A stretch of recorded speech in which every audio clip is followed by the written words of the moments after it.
The storm that buried the town also buried her hopes of a Christmas miracle. Sarah had $37 to her name, a sick daughter waiting at home, and absolutely no idea that the 13 men asking for shelter would change everything. They were stranded, anonymous, and freezing. She served them the last of the soup, gave them every blanket she owned, and asked for nothing. The next morning, the roar of 100 luxury engines woke her entire street, a convoy sent by the billionaires whose lives she had touched with a simple act of decency. This is Sarah Martinez, a 28-year-old single mother who spent Christmas Eve wondering if she could afford her daughter's next treatment.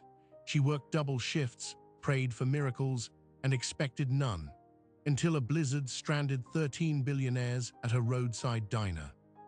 The events of that night would rewrite her destiny, but the question remains, what did these titans of industry see in a struggling waitress that the world had missed?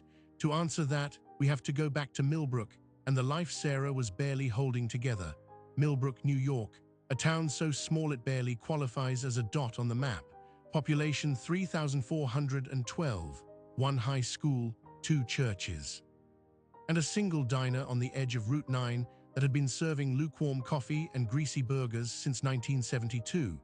This was Sarah Martinez's entire world, and it was slowly crushing her. She was 28 years old, but the exhaustion etched into her face made her look a decade older. Every morning, she woke at 4:45 in a cramped one-bedroom apartment above a closed-down video rental store. The radiator coughed and sputtered. The ceiling had water stains shaped like continents, but none of that mattered because the first sound she heard every day was the soft, labored breathing of her daughter Lily, asleep in the corner bed surrounded by pill bottles and a nebulizer machine that had become their constant companion. Lily was 7 years old. She had been diagnosed with a rare autoimmune disorder at age 4, a condition that attacked her lungs, her joints, her very ability to be a normal child. The specialists at Albany Medical Center had used words Sarah barely understood. Systemic juvenile idiopathic arthritis with pulmonary involvement. Words that meant hospital visits every month, medications that cost more than her rent, and a future that no one could guarantee. The one thing they could guarantee was that without consistent treatment, Lily's lungs would scar, her mobility would vanish, and her life expectancy would plummet. Sarah had sold everything of value years ago. Her grandmother's pearl necklace went first, then her late husband's motorcycle, then the small savings account they had built together before he died in a construction accident when Lily was just 18 months old. She had been alone ever since, a widow at 24 with a sick baby and a grief so heavy she sometimes forgot how to breathe. By December 23rd, Sarah was running on fumes. She had worked 11 double shifts in a row at the Millbrook Diner, covering for coworkers who wanted the holidays off. Her checking account held $37.14.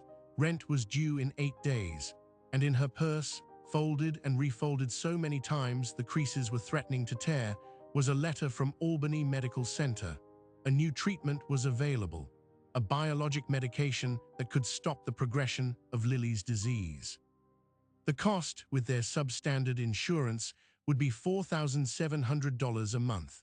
She had no idea how she would find that money. She only knew that she had to.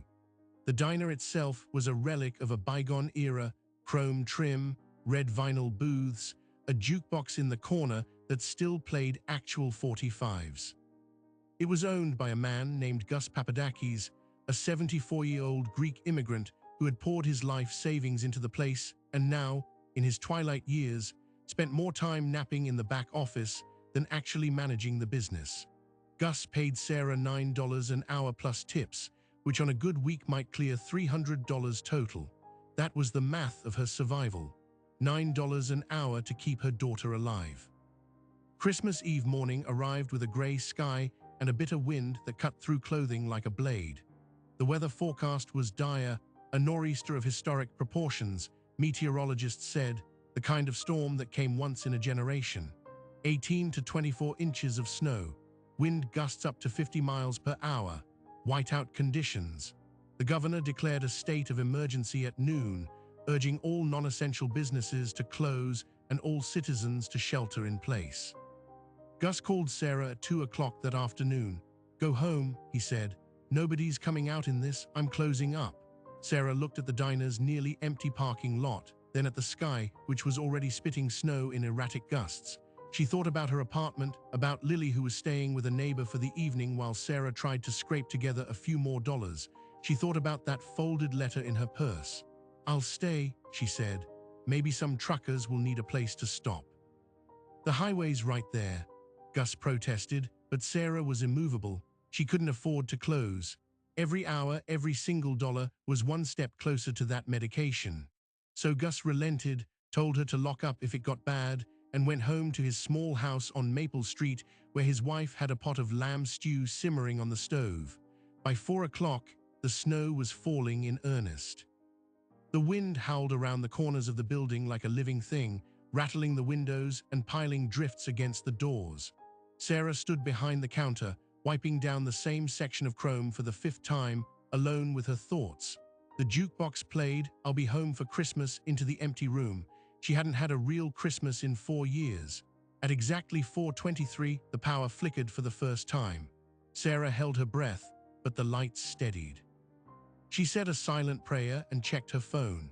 The storm was intensifying faster than predicted. The interstate was closing in both directions, and somewhere above the clouds, a private jet carrying 13 of the wealthiest men in the world was running out of fuel. They were not supposed to be anywhere near Millbrook. The flight plan had been simple: Dubai to New York, a direct route across the Atlantic for a group of investors attending a series of year-end meetings with their American partners. Sheikh Tariq Al Fayed, 62 years old, patriarch of a family fortune built on petrochemicals and real estate, had arranged the journey. With him traveled his brother Rashid, his 2 sons, and 9 other prominent businessmen from across the Gulf, men whose combined net worth exceeded $70 billion. They had left Dubai in sunshine and luxury, traveling aboard a customized Boeing 787 with gold-plated fixtures, a full kitchen, and a cabin crew of 12. By the time they reached North American airspace, however, the weather had turned catastrophic. Every major airport along the eastern seaboard was closing. JFK, Newark, LaGuardia, Boston Logan, all shuttered against the blizzard. The pilots circled, burned fuel, hoped for a window that never came. Then the fuel gauge hit critical. They had one option: a small regional airstrip outside Millbrook, a place normally reserved for crop dusters and weekend pilots, its runway barely long enough for a jet of this size. It was a desperate landing, a controlled emergency, but it got them on the ground. 13 billionaires, their security team, and their flight crew stranded in the middle of a snowbound nowhere. The convoy that had been arranged for them, luxury SUVs and a security detail, was trapped on closed highways 60 miles away. No hotels were open, no restaurants, no shelter of any kind. The men huddled in the tiny terminal, which had a single space heater and a vending machine that only took cash. Outside, the blizzard raged with increasing fury, and then one of the pilots mentioned something he had noticed on the approach. A diner just visible through the swirling snow, its neon sign still glowing. The Millbrook Diner, open, a light in the darkness. Sheikh Tariq made a decision: they would walk. It was just over a mile through whiteout conditions, 13 wealthy men in custom Italian suits and thin leather shoes trudging through drifts up to their waists. Their security team led the way, flashlights cutting weak beams through the blinding snow. They lost feeling in their fingers and toes within minutes. One man, an older investor named Hamid, nearly collapsed twice before the others held him upright. They were no longer titans of industry. They were freezing, exhausted, and desperate. Back at the diner, Sarah had just decided to close. The storm was too much. No one would be coming now. She had turned off the grill, emptied the coffee pots, and was reaching for the keys to lock the front door when she saw them. Shapes in the snow. Human shapes emerging from the white curtain like ghosts. At first she thought she was hallucinating, exhaustion and stress playing tricks on her mind. But then the shapes became faces, and the faces became men, 13 of them, stumbling toward her door in clothes better suited for a boardroom than a blizzard. Sarah unlocked the door and threw it open. The wind nearly ripped it from her hands, but she held fast, ushering them inside one by one. They poured into the diner like survivors of a shipwreck, shivering uncontrollably, their skin blue-tinged and numb. She counted them as they entered. 12, 13. The last man through the door was Sheikh Tariq Al-Fayed himself, his beard coated in ice, his eyes meeting hers with an expression of profound and desperate gratitude. "You are open?" he asked, his accent thick but his English precise. "Please, we have nowhere else to go." Sarah looked at these men, wealthy clearly from their clothes and their bearing, and then she looked at her diner, empty, cold, but still standing, still hers. "Come in," she said. "Sit down, I'll turn the grill back on." She had no idea who these men were, she had no idea what they were worth, and she had absolutely no idea that her simple act of opening that door would change everything. But here's the thing about that night, the part that no one saw coming.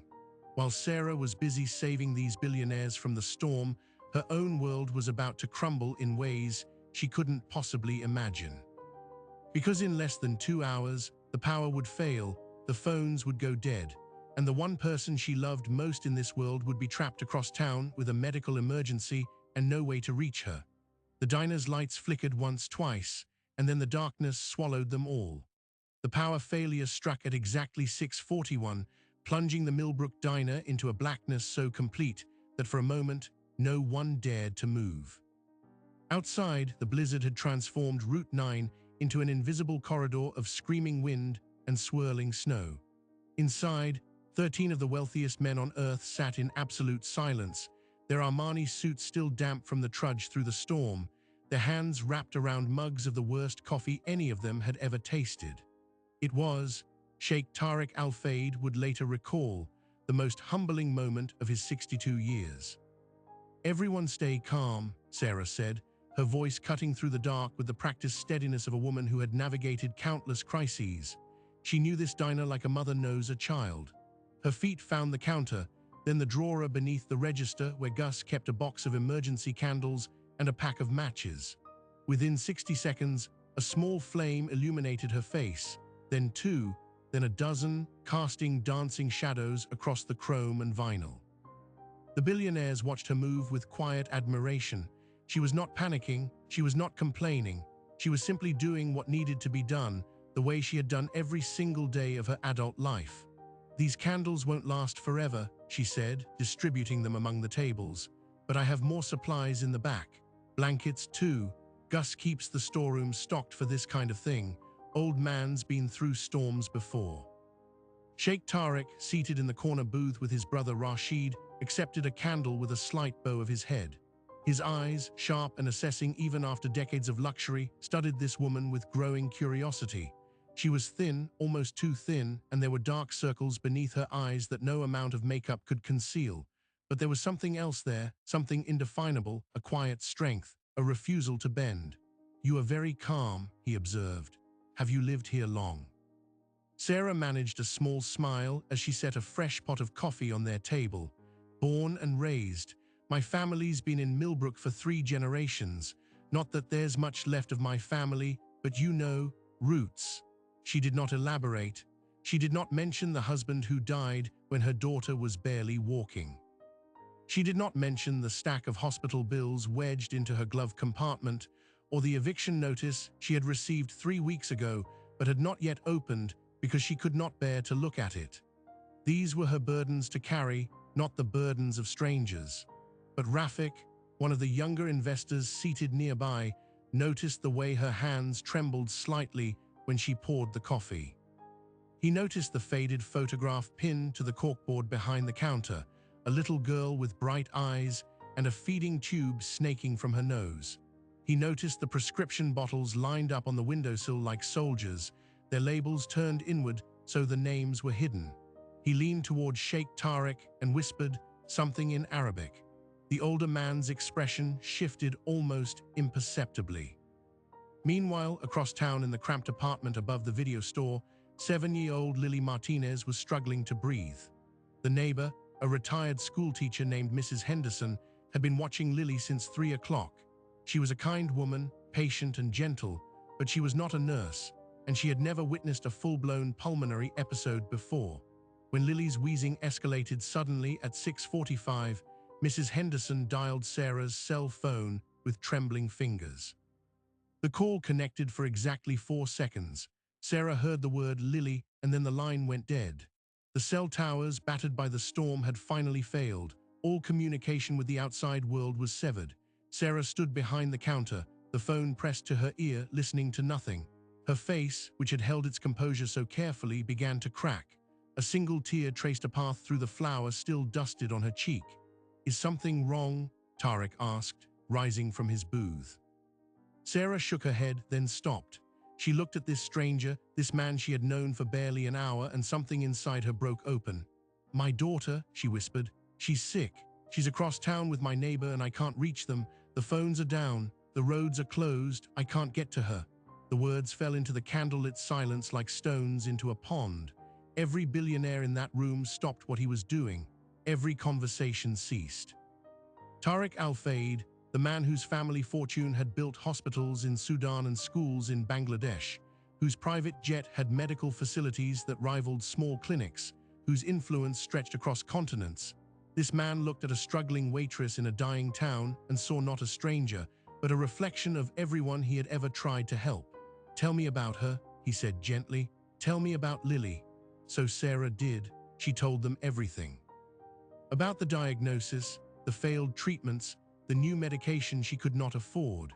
She told them about working double shifts, about selling her grandmother's pearls, about the $37 in her account, and the letter from Albany Medical Center, folded so many times it was falling apart. She told them about the nights she sat by Lily's bed, counting her daughter's breaths, praying that each one would not be the last. The billionaires listened in absolute silence. These were men who had seen poverty in every corner of the globe, who had toured refugee camps and war zones, who had written checks for millions to alleviate human suffering. But none of it had ever felt as immediate, as intimate, as this woman standing before them in the flickering candlelight, her voice steady, but her eyes betraying a depth of fear and love that no amount of money could measure. Rashid, Tariq's younger brother, was the first to speak after she finished. "You have no family to help you. My parents died when I was young. My husband was a construction worker. He fell from a scaffold 4 years ago. It's just me and Lily now, just us against the world." The words hung in the air, just us against the world. A world that had given Sarah Martinez nothing but hardship and had asked her to bear it alone. But not tonight.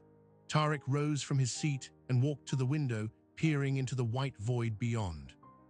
The storm showed no signs of relenting. The roads would remain impassable for hours, perhaps days. Lily was trapped on one side of town, her mother was trapped on the other, and between them stood a wall of snow and wind and darkness that no ordinary vehicle could cross. But these were not ordinary men, and they had resources that Sarah could not begin to imagine. "Rashid," Tariq said quietly, "get Faisal on the satellite phone. Now." Faisal was the head of their security team, a former intelligence officer who had retired from government service and now commanded a private security force that operated in 17 countries. He had been stationed at the airstrip with the rest of the crew, waiting for conditions to improve. He had satellite phones, he had contacts. More importantly, he had solutions. Within minutes, a plan was in motion. Faisal established contact with emergency services in Poughkeepsie, 30 miles away, who dispatched a specialized snow rescue unit toward Millbrook. But the unit would take at least 2 hours to arrive, 2 hours that Lily might not have. So Tariq made another call, this one to Private Medical Evacuation Service in Manhattan, a company that specialized in extreme weather emergencies.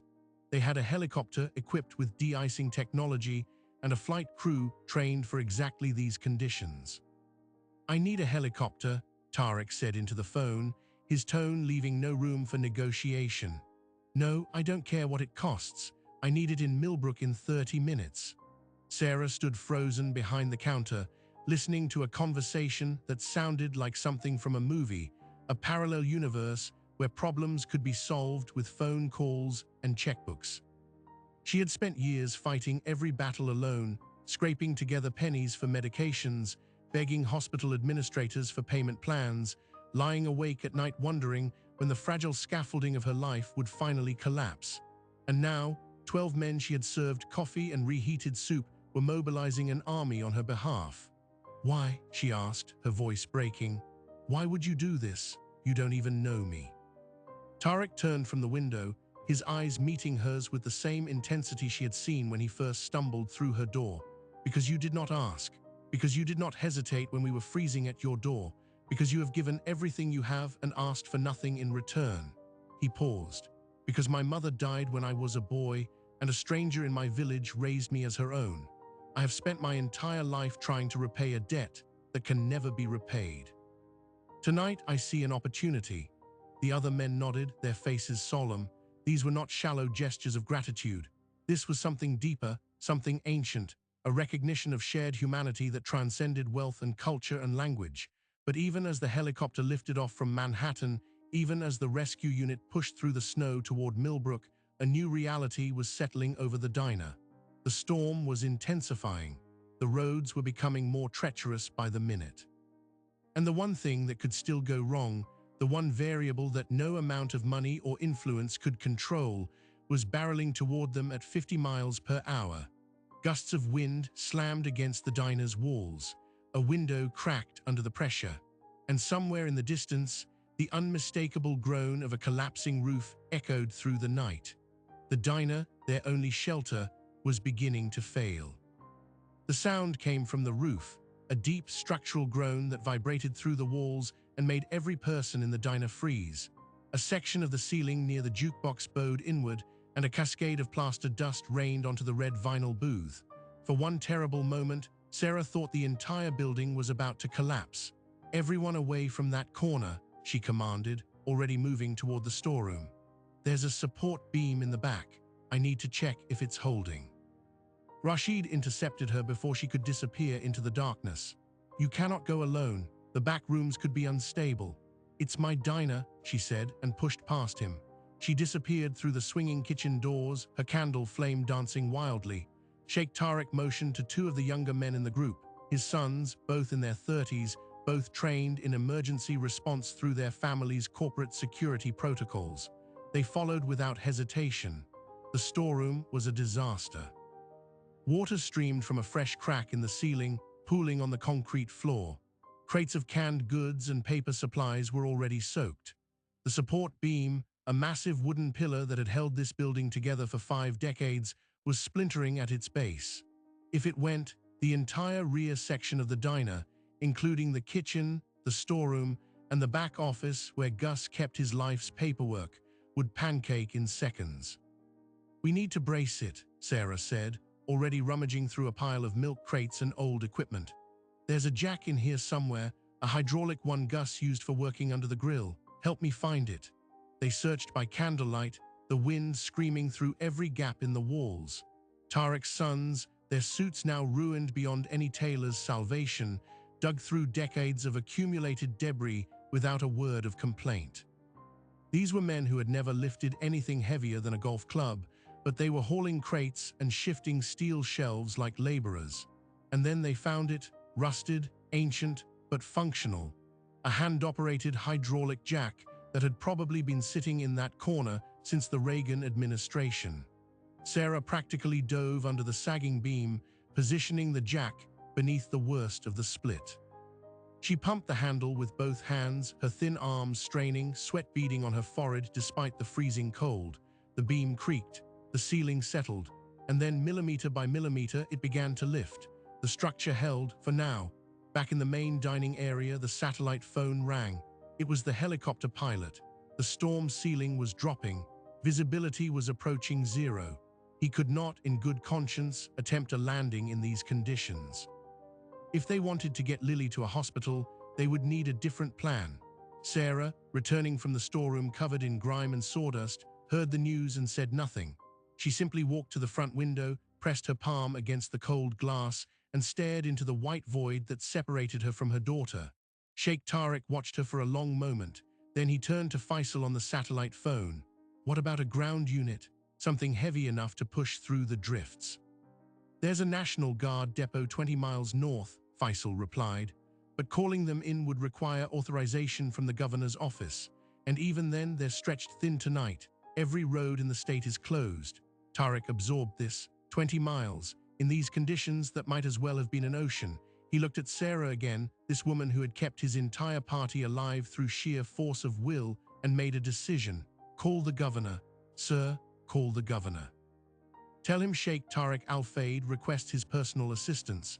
Tell him I will remember this favor. The room fell silent. These men understood what that call represented, not just a name drop, but the activation of a relationship network worth billions. Tariq's business empire had interests in 40 states. His political connections ran deeper than most governments. If he called in a favor, it would be repaid 100-fold. And he was doing it for a waitress he had met 3 hours ago. The call went through, not to the governor's voicemail, but to his personal chief of staff, then to the governor himself, who was awake monitoring the storm. Within 10 minutes, a National Guard snowcat was dispatched from the depot with a full medical team aboard.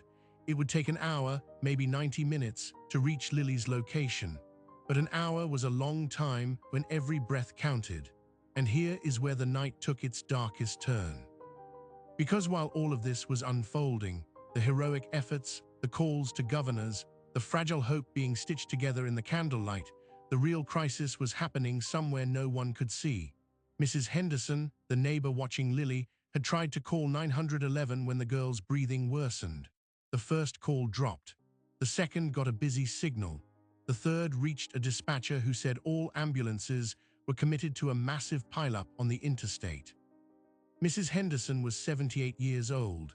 She had a bad hip and a worse heart, but she was a retired schoolteacher who had seen her share of emergencies, and she was not about to let this child die on her watch. She wrapped Lily in every blanket she could find, bundled the girl into an old wooden sled that had belonged to her own grandchildren, and began to pull, through the snow, through the wind, through the darkness, 1 block, 2 blocks, 3 blocks, toward the town's only medical clinic, which she knew kept a single doctor on call during emergencies. She made it 4 blocks before her heart gave out. Mrs. Henderson collapsed in the middle of Maple Street, the sled still clutched in her frozen hands. Lily, wrapped in her cocoon of blankets, cried weakly for help that did not come. The street was empty, the town silent under the crushing weight of the storm. It was, by any measure, the lowest point of the night, the moment when every thread of hope seemed to snap at once. But stories like this one do not end in tragedy, because sometimes the universe, in its infinite and inexplicable calculus, puts the right pieces in the right places at the right moment. One of those pieces was a National Guard snowcat rumbling down Maple Street, its driver scanning the darkness for a child in respiratory distress. The medical team aboard had been given Lily's address, but the clinic was on the way, and when the headlights caught the crumpled figure of an elderly woman beside a sled, the driver slammed the brakes. Within 60 seconds, a combat medic named Corporal Denise Williams was performing emergency resuscitation on Mrs. Henderson, while another medic assessed Lily's vitals. The girl's oxygen saturation was dropping into the 80s. She needed immediate intervention, the kind of intervention that the snowcat, with its portable oxygen tanks and trained personnel, could provide. By the time Mrs. Henderson's eyes fluttered open, Lily was already stabilized, her breathing eased by the oxygen mask pressed gently to her face. The medics had done in minutes what Sarah had prayed for in hours. And Sarah, trapped in the diner, knew none of it. She was still standing at the window, her forehead against the cold glass, tears freezing on her cheeks. The satellite phone rang again. Faisal answered, listened, and then walked directly to Sarah. His voice was soft, the tone of a man who had delivered both good news and bad in his long career. Your daughter is safe. The National Guard reached her. She's being treated now. For a long moment, Sarah did not move. Then her knees buckled, and she sank to the floor, sobbing with a force that seemed to shake her entire body. 13 billionaires surrounded her, not as titans of industry, but as witnesses to a moment of pure, unmediated human emotion. Some of them wept too. The rest of the night passed in a strange, suspended peace. The storm continued to rage, but the diner held. The candles burned down to stubs, then were replaced.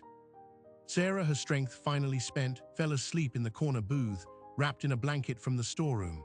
The men took turns keeping watch, tending the emergency lanterns, and occasionally peeking through the frost-covered windows at the white world outside. When dawn finally broke, it was silent. The wind had died. The snow had stopped. A pale, cold sun rose over Millbrook, casting diamonds across the unbroken expanse of white. Sarah woke to the smell of fresh coffee.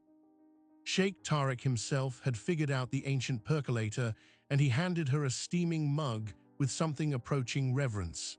"You should go see your daughter," he said. "The roads are being cleared. I've arranged a car."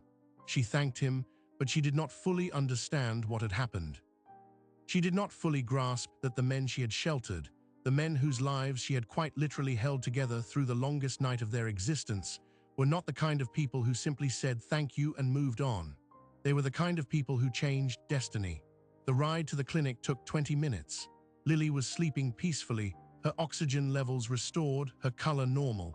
The doctor said she would need monitoring and of course the new medication, but she would recover. Sarah held her daughter's hand and wept again, this time with relief. She did not go back to the diner that morning. Gus called to say the building had survived barely and that a structural engineer was already on site, paid for, he said, by a very generous anonymous donor. Sarah smiled at that. Anonymous donor. She had a feeling she knew exactly who. She and Lily returned to their apartment by mid-morning. The heat was back on. The lights were working. The storm was over.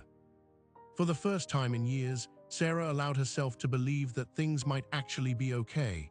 And then, at exactly 10:17 on Christmas morning, she heard the engines. Not one engine, not a dozen engines, 100 engines, a deep, synchronized rumble that seemed to rise from the earth itself. Sarah walked to the window and pulled back the curtain. Her street had vanished beneath a sea of luxury vehicles. Rolls-Royces, Bentleys, Mercedes Maybachs, Lamborghinis, Ferraris, every one of them pristine, gleaming, arranged in perfect rows like soldiers awaiting inspection. Neighbors stood on their porches, phones raised in disbelief. A news helicopter circled overhead. Sarah Martinez, the waitress who had $37 to her name, who had served soup to strangers and asked for nothing in return, had just received the largest gift any resident of Millbrook had ever seen. But she did not yet know the half of it. She did not yet know that the cars were only the beginning. Sarah stood frozen at the window, her mind refusing to process what her eyes were seeing. 100 cars did not just appear on a residential street, certainly not on her street, where rusted sedans and dented pickup trucks were the norm. Yet there they were, gleaming in the Christmas morning sun like a dealership for the impossible. Her first coherent thought was that she was still asleep, trapped in some stress-induced dream conjured by exhaustion and adrenaline. But then Lily stirred on the couch, and the sound of her daughter's voice, real, alive, asking why it was so loud outside, shattered the illusion. This was real. All of it was real. She pulled on her boots with trembling hands and stepped onto the porch. The cold air bit at her cheeks, but she barely felt it. Neighbors she had known for years, the Wilsons from 2 doors down, old Mr. Kapoor, who walked his poodle every morning, stood in their bathrobes, staring. A news van had already arrived, its reporter speaking urgently into a camera. And at the center of it all, like the ringmaster of this surreal circus, stood a man in a perfectly tailored charcoal suit holding a leather portfolio. Notably, he was the only person on the street who did not seem surprised. The man walked toward her with measured steps, his shoes crunching on the fresh snow. When he reached the bottom of her porch stairs, he stopped and offered a slight bow, an old-world gesture that seemed entirely out of place on a street of peeling paint and chain-link fences. "Ms. Martinez," he said, "my name is Omar bin Khalid. I am the personal secretary to Sheikh Tariq Al Fayed. May I have a moment of your time?" Sarah nodded, unable to speak. She was still looking at the cars. Omar opened the leather portfolio, revealing a stack of documents, each one stamped and notarized, the paper thick and expensive. "These gentlemen sustained the storm in your care," he began. "They witnessed your sacrifice, they learned of your daughter's condition, and they have asked me to deliver what they consider a wholly inadequate expression of their gratitude." He handed her the first document. It was a deed. The apartment building, the entire 3-story structure with its leaky ceilings and rattling radiators, was now legally and irrevocably hers. Free and clear, no mortgage, no debt. The second document was a trust fund, $10 million, designated for Lily's medical care and education, not restricted to the existing treatment, but covering any future medical needs that might arise, the best doctors, the best hospitals, anywhere in the world. The third document was the one that finally broke her. It was a letter, handwritten in elegant Arabic script on stationery bearing the Al-Fayed family crest. Omar translated aloud. To Sarah Martinez, who asked for nothing and gave everything. You sheltered us when no one else would. You fed us when we were hungry. You saved us when we were lost. In return, we can offer only what we have, but we hope it will be enough to repay a debt that can never truly be settled. We will remember this night for the rest of our lives, and we will make sure the world remembers it too. Sarah's legs gave out. She sat down on the top step of her porch, the documents clutched to her chest, and wept in a way she had not allowed herself to weep since her husband's funeral. Lily, who had shuffled to the doorway wrapped in a blanket, came and sat beside her. She did not understand the papers, or the cars, or the man in the suit. She only understood that her mother was crying, and that she had never seen her mother cry before. But the cars, what about the cars? That was the question the neighbors were shouting, the reporters were demanding, the entire town was buzzing about. Were they gifts too? Were they all for Sarah? What on earth was a single mother supposed to do with 100 luxury vehicles? The answer arrived the following week, when Sheikh Tariq himself returned to Millbrook. This time he came not as a desperate traveler fleeing a storm, but as a deliberate visitor. He arrived in a single modest sedan, no entourage, no fanfare. He walked into the Millbrook diner, now bustling with curious customers who had read about the miracle on Maple Street, and sat down at the same corner booth. Sarah, who had returned to work because she did not know what else to do with herself, nearly dropped her coffee pot when she saw him. "You came back," she said. "I never really left," Tariq replied. "Not in here," he touched his chest. "I have been thinking about you, Sarah, about your daughter, about this town, and I have a proposition." He explained that the 100 cars were never intended to be kept. They were a symbolic gesture, yes, a dramatic way to capture the world's attention, but also a practical one. Each vehicle had been purchased directly from luxury dealerships across the Northeast, their titles signed over to a newly established charitable foundation, the Sarah Martinez Foundation. Its mission was simple: to provide hope for families navigating medical crises without resources, the same way Sarah had navigated hers. The cars would be auctioned. The proceeds, estimated at over $15 million, would fund the foundation's first initiative, a fleet of mobile medical clinics that would travel to underserved rural communities across America, places where families faced the same desperate choices Sarah had faced, where children like Lily lived hours from the nearest hospital, where a single diagnosis could destroy a household. "And I want you to lead it," Tariq said. "You, Sarah, not a corporate board, not a professional administrator. You, because you understand what these families are going through in a way that no credential can teach." Sarah stared at him. A month ago, she had been scraping expired coupons and praying the electricity stayed on. Now a billionaire was asking her to run a foundation. "I don't have any experience," she said. "I've never managed anything bigger than a diner shift." Tariq smiled. "You managed to keep 13 strangers alive during a blizzard while your own world was falling apart. You think that is not management experience?" She took the job, not because she craved power or status or even the salary that came with it, though for the first time in her life, she did not have to worry about money. She took it because she had spent 4 years feeling helpless, watching her daughter suffer and being unable to do anything but work harder and pray louder. Now she had the chance to ensure that no other mother would have to feel that same helplessness. The next year passed in a blur of transformation. Lily received the new treatment, and within 6 months, her lung function had improved by 40%. She was not cured. The autoimmune disorder would always be a part of her, but she could run now. She could play. She could be a child. The foundation launched its first mobile clinic in upstate New York, in a town even smaller than Millbrook. Sarah cut the ribbon herself, and when the first patient walked through the door, a 10-year-old boy with asthma whose family had been driving 3 hours for each checkup, she felt something she had not felt in years: purpose. The story of the Waitress and the Billionaires continued to spread. Sarah appeared on morning shows and evening news broadcasts, not as a novelty, but as an advocate. She spoke at conferences, testified before legislative committees, and partnered with hospital networks to expand the mobile clinic program to 12 states.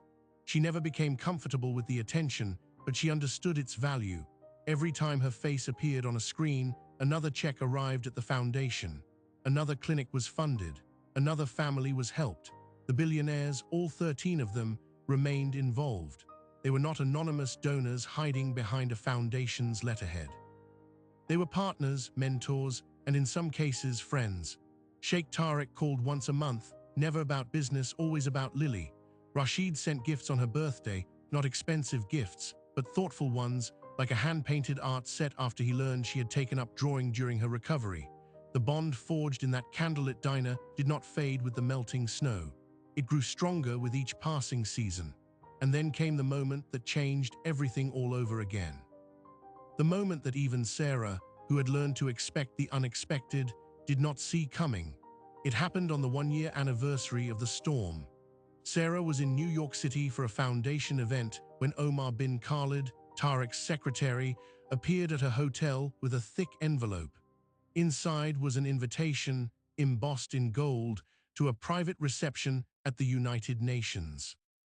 The Amira Al-Rashid Foundation, named for Tariq's late wife and dedicated to global education initiatives, was announcing a new partnership. The partnership was with the Sarah Martinez Foundation. Together, they would build 50 mobile clinics across the Middle East and North Africa, bringing medical care to refugee camps and war-torn regions where children had no access to doctors, let alone specialists. The combined commitment was $200 million. Sarah stood at the podium in the UN headquarters, staring out at an audience of diplomats and dignitaries and journalists, and remembered the night she had stood behind the counter of a dying diner, serving soup to strangers, wondering if her daughter would survive until morning. She spoke for 10 minutes. Her voice did not shake. Her accent, still tinged with the flat vowels of upstate New York, did not waver. She told the world about Lily, about Mrs. Henderson, about a group of businessmen who saw a woman in crisis and refused to look away. And when she finished, the entire assembly rose to its feet. But here is the detail that no one expected, the piece of this story that still gives me chills every time I hear it. Mrs. Henderson, the neighbor who collapsed in the snow while trying to save Lily, had spent 2 weeks in the hospital recovering from her cardiac event. Her medical bills were substantial, far beyond what a retired teacher's pension could absorb, and on the day she was discharged, she found an envelope waiting on her doorstep. Inside was a check for the exact amount of her bills. The memo line read simply, "For a hero." It was signed by 13 men she had never met, men whose names she would only later learn. Mrs. Henderson framed that check and hung it on her wall until the day she died, 3 years later, at the age of 81. The story of the Millbrook Miracle, as the media eventually dubbed it, becomes almost unbelievable when you try to add up all its parts. A blizzard, a bankrupt diner, 13 billionaires, a 7-year-old girl fighting for breath, an elderly teacher pulling a sled through the snow, a waitress who refused to close her doors, and 100 cars that became 50 clinics that saved thousands of lives. It would be easy to dismiss it as a fairy tale, but that would miss the point entirely.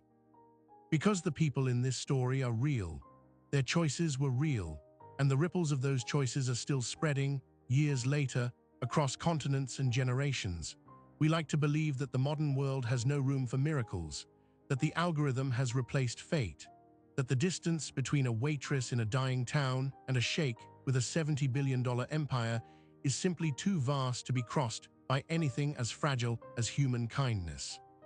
But Sarah Martinez's story dismantles that illusion completely, because what happened on Christmas Eve was not about money. The billionaires could not buy their way out of a blizzard.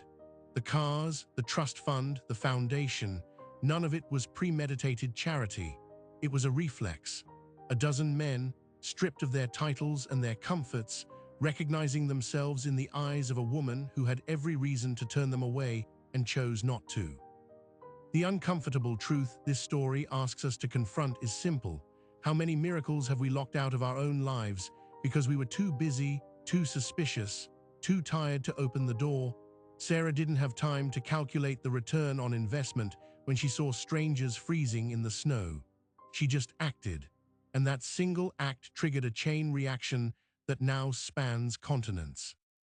From mobile clinics in America to refugee camps in Jordan, from a 7-year-old who can finally run to a retired teacher whose final years were spent knowing she mattered. So here is the lingering question. If you had been behind that counter, exhausted and broke, would you have unlocked the door? Or would you have turned the sign to closed, blown out the candles, and let the storm take everything? None of us knows for certain.